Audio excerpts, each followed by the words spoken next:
যাকে ইচ্ছা, যাকে ভালো ক্যান্ডিডেট মনে হবে, দল দেখার দরকার নেই, ভোটটা তাকে দেন, বিপদে নিশ্চয়ই তাকে পাশে পাবেন।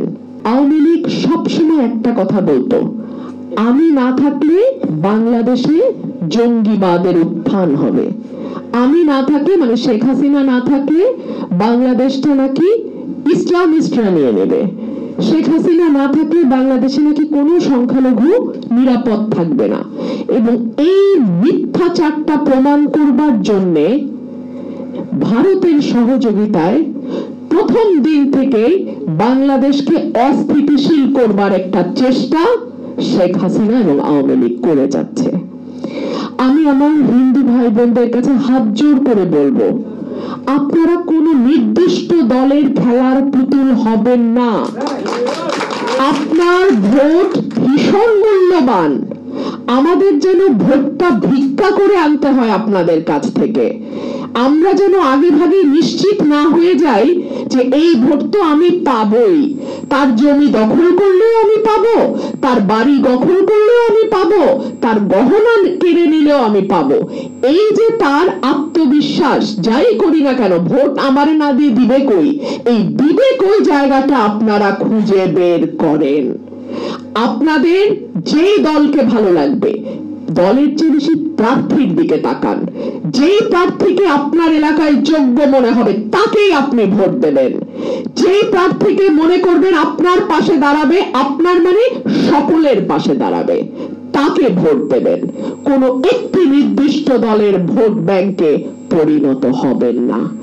এতে কি হয়, একটা দল মনে করে যাই করি না কেন ভোট তো পাবোই, আর আরেকটা দল মনে করে আমি যাই দেই না কেন ভোট তো আর আমাকে দিবে না, তো আমি কেন দেব। সুতরাং ভোটের যে বার্গেনটা, এই যে শক্তিটা, এটাকে আপনারা ব্যবহার করেন।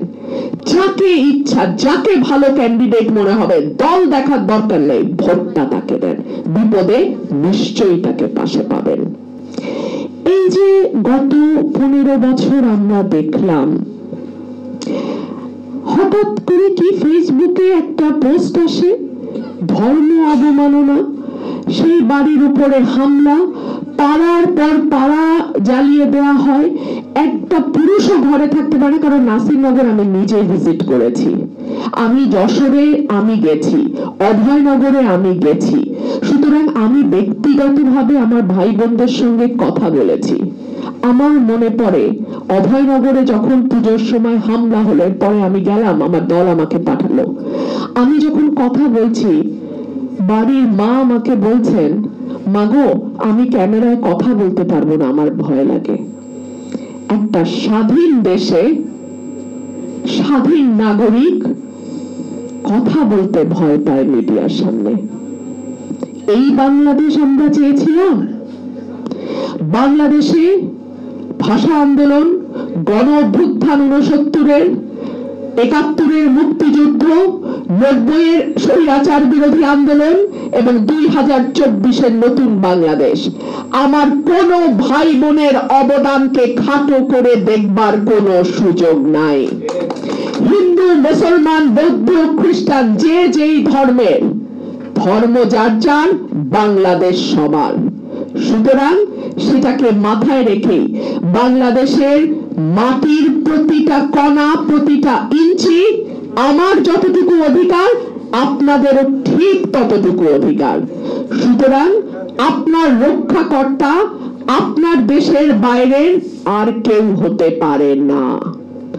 যদি কেউ আপনার রক্ষাকর্তা সাজবার চেষ্টা করে, মনে রাখবেন আপনাকে ব্যবহার করে সে তার রাজনৈতিক ফায়দা নিতে চায়। আমি বলতে বাধ্য হচ্ছি, কিছু কিছু দেশ মনে করে তারা সারা বিশ্বের হিন্দুদের রক্ষাকর্তা, কিছু কিছু দেশ মনে করে বাংলাদেশের মানুষ যারা সংখ্যালঘু সম্প্রদায়, তারা তাদের হাতে বন্দী, তাদের হাতে জিম্মি, তাদের নিরাপত্তার দায়, নিরাপত্তার মানে রক্ষা করার দায়িত্ব কেবলমাত্র পাশের দেশের। ঘটনাটি ঠিক নয়। এই বাংলাদেশ আপনারা তৈরি করেছেন, এই বাংলাদেশ আপনাদের রক্তে, শ্রমে, ঘামে আজকে এই জায়গায় এসে দাঁড়িয়েছে। সুতরাং বাংলাদেশের যেই সরকার যখন থাকুক, তাদের তাদের দায়িত্ব আপনাদের নিরাপত্তা বিধান করা এবং তাদের কাছ থেকে নিরাপত্তা আদায় করবার দায়িত্বটাও আপনাদের।